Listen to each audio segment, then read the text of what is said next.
ഒരു കുടുംബം, ആ കുടുംബത്തിൽ 4 മക്കളുണ്ടെന്നൊന്ന് സങ്കല്പിച്ചു നോക്കി നിങ്ങൾ. ഒരു കുടുംബത്തിൽ 4 മക്കളുണ്ട് ഒരു വാപ്പക്ക്. ആദ്യത്തെ മോന് ഗൾഫുകാരനാണ്, രണ്ടാമത്തെ മോന് ഒരു ഉദ്യോഗസ്ഥനാണ്, മൂന്നാമത്തെ മോന് ഒരു കച്ചവടക്കാരനാണ്, നാലാമത്തെ മോന് ഒരു കർഷകനാണ്. ഇങ്ങനെ 4 മക്കളുണ്ട്. ഒന്നാമത്തെ ആരാ? ഗൾഫ്, രണ്ടാമത്തത് ഉദ്യോഗസ്ഥൻ, ഇടയ്ക്ക് ഉറങ്ങിപ്പോണ്ടാന്നിരിച്ചില്ല, മൂന്നാമത്തത് കച്ചവടക്കാരൻ, നാലാമത്തത് കർഷകൻ. ഇങ്ങനെ 4 മക്കളുണ്ടെന്ന് സങ്കല്പിക്കുക. ആരാന്നൊന്നും വിചാരിക്കണ്ട. എന്റെ കുടുംബത്തിനെ പറ്റിയാ പറയാനുള്ള വേദാറൊന്നും വേണ്ട, വേറെ ആയിരിക്കും. ഇങ്ങനെ 4 മക്കളുണ്ട്.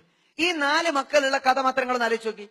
വീട്ടില് ഏറ്റവും കൂടുതൽ വില ആയിരിക്കും മക്കളെ കൂട്ടത്തിൽ? മക്കളെ കൂട്ടത്തിൽ ഏറ്റവും കൂടുതൽ വില ആർക്കാ? നിങ്ങൾക്കറിയാലോ, ഗൾഫുകാരന്. അതൊരു പരസ്യമായ രഹസ്യമാണ്. രണ്ടാമത്തത്, ഇത് കഴിഞ്ഞാൽ പിന്നെ വില ആർക്കാ? ഉദ്യോഗസ്ഥന്. മൂന്നാമത്തത് കച്ചവടക്കാരന്. നാലാമത്തത് ഞാനല്ലോ പറഞ്ഞത്, നിങ്ങളാണ്.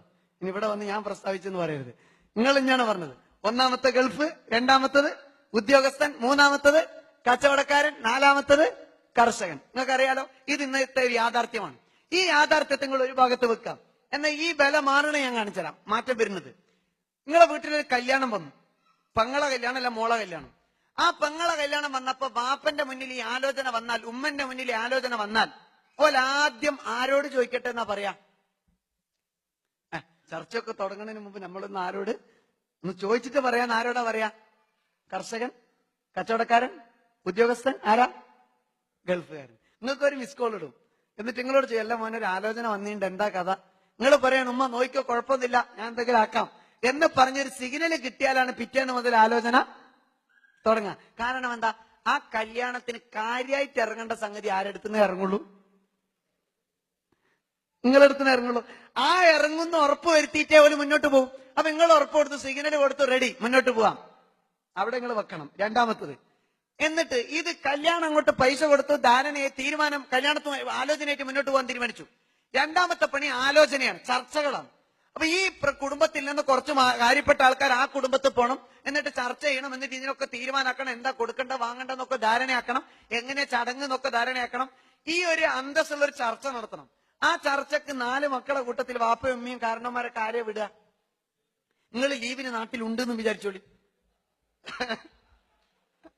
നിങ്ങൾ ലീവിന് നാട്ടിലുണ്ട്, പോരെ, മോൻ അങ്ങനെ കഷ്ടപ്പെട്ടിട്ടൊന്നും പോണ്ട, ആര് പോയിക്കോളും? മാഷ് പോവും, ഡോക്ടർ പോവും, എഞ്ചിനീയർ പോവും, സർക്കാർ ഉദ്യോഗസ്ഥൻ. കാരണം എന്താ? നിങ്ങൾ പോയിട്ട് എന്തെല്ലാം പറയാന്നുള്ളതിനെ പറ്റി യാതൊരു നിശ്ചയവും ഇല്ല. ഞങ്ങളെ പറ്റിയല്ല പറയുന്നത്, വേറെ നാട്ടിലെ ഗൾഫാരെ പറ്റി.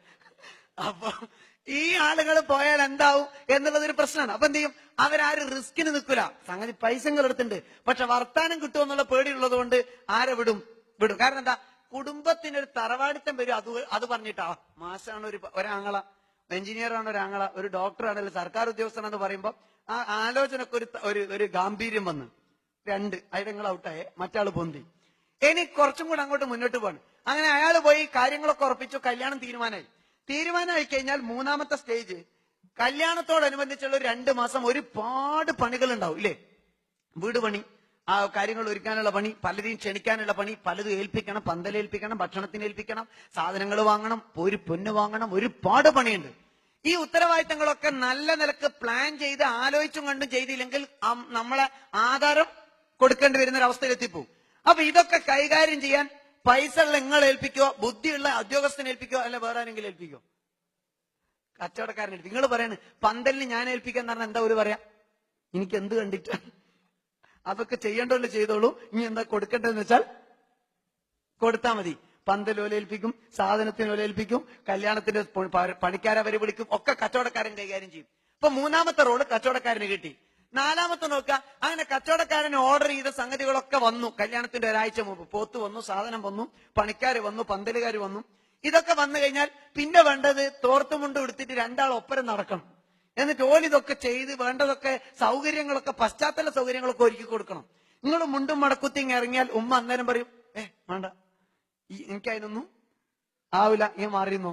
ഉദ്യോഗസ്ഥൻ വന്നാലും പറയും, നീയോ അത് നോക്കണ്ട. കച്ചവടക്കാരൻ വന്നവർ, നീയോ അത് നോക്കണ്ട. ആരെ തലയിൽ അത് വീഴും? കർഷകനായ സാധു മോന്റെ തലയിൽ വീഴും. കാരണം മൂപ്പരെ ഭാഗതയം അതാണ് ഒരു കല്യാണത്തിൽ. നിങ്ങൾ നോക്കുക, സ്വന്തം. എന്നാലോ ഈ 4 മക്കളുടെയും കാലിന് മുറിവ് പറ്റിയാൽ ഉമ്മയുടെ കരച്ചിൽ ഒന്നാണ്. ഈ 4 മക്കൾ മരിച്ചാലും മാതാപിതാക്കളുടെ വേദന ഒന്നാണ്. എന്റെ ഒരു കുട്ടി പോയി തന്നെയാണ്. പക്ഷെ എന്നിരുന്നാൽ പോലും ജീവിക്കുന്ന കാലത്ത് 4 മക്കൾക്ക് 4 വിലയാണ്. എന്താ അതിന്റെ കാരണം? കോൺട്രിബ്യൂഷന്റെ അടിസ്ഥാനത്തിലെ ഒരാൾക്ക് വില ഉണ്ടാവും. നിങ്ങൾ എന്താ കോൺട്രിബ്യൂട്ട് ചെയ്യുന്നത്, അതിനാണ് നിങ്ങൾക്ക് വില. ഗൾഫുകാരൻ എന്തുകൊണ്ടാ വില? നിങ്ങൾ പൈസ കോൺട്രിബ്യൂട്ട് ചെയ്യുന്നു, അത് വേറെ ആളെടുത്തില്ല. ഉദ്യോഗസ്ഥൻ എന്താ വില? അയാൾ യോഗ്യത കോൺട്രിബ്യൂട്ട് ചെയ്യുന്നു. എന്താ കച്ചവടക്കാരന് വില? അയാൾ പ്ലാനിങ് കോൺട്രിബ്യൂട്ട് ചെയ്യുന്നു. എന്താ കർഷകന്? അധ്വാനം കോൺട്രിബ്യൂട്ട് ചെയ്യുന്നു. ഈ 4 തരത്തിലുള്ള യോഗ്യത ആയതുകൊണ്ട് ആ യോഗ്യതയുള്ള കാലത്തുള്ള കുടുംബങ്ങൾ പോവും. അതിനനുസരിച്ച് ചിലർക്ക് വില കൂടും, ചിലർക്ക് വില കുറയും. അതിനെപ്പറ്റി സങ്കടപ്പെട്ടിട്ട് കാര്യമില്ല. ദാലിക ഫദ്ലുല്ലാഹി യുതി മൻ യശാ. അല്ലാഹ് കൊടുക്കുന്ന സൗഭാഗ്യമാണ്.